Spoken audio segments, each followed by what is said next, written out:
अरप पोखरा खानाई मी घाटबाना पाई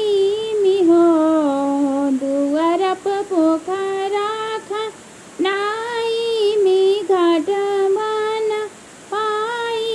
मी हो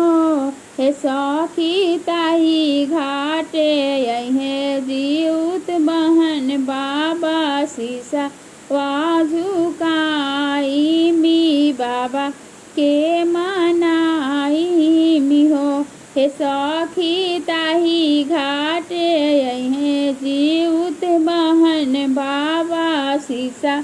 वानवाई मी बाबा के मनाई भी हो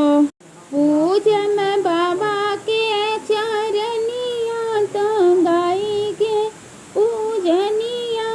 तो गाई के भजनिया हो पूजन बाबा के चरनिया तो गाई के भजनिया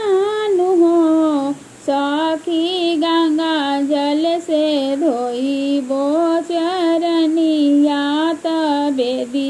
या बनाई मी हो सखी गंगा जल से धोई बो चरनिया तबेदी या बनाई मी हो फल फूल से कर में पूजनवा करी जोरी अरज करम हो हे बाबा मनवा के सर धापुराई त दया बरसाई हो हे बाबा मनवा के सर धापुराई त दया बरसाई हो गोतिया में मांग में बिटुइया त पाचा पुतर मांग मी हो गोदिया में मांग में बिटुइया त पाचा पुतर मांग मी हो सखै मांग मनैहर खुश हालत ससुरा में मंगल हो सो सखी मांग मनैहर खुश हालत ससुरा में मंगल मांगम हो मांग कोखी बाबा मोर जुड़ रखिए आशा पूरा करिए हो मांगी कोखी बाबा मोर जुड़ रखिए आशा मोर पूरा करिए हो हे सखी भूखा मीखा राजीवतिया तयपा नेलन खातिन यपा ना सिंदूरे खातिन हो हे सखी भूखा मीखा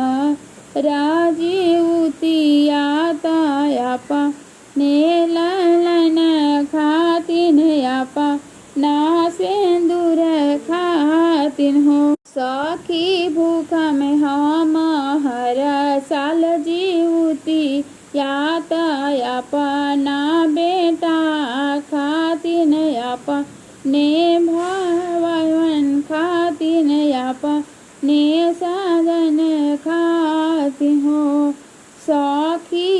भूख हम हर साल जीवती या अपने बेटा खातिन अपने बेटी खातिन अपने सजन खातिन अपने सिंदूर खातिन हो सखी भूख में हर साल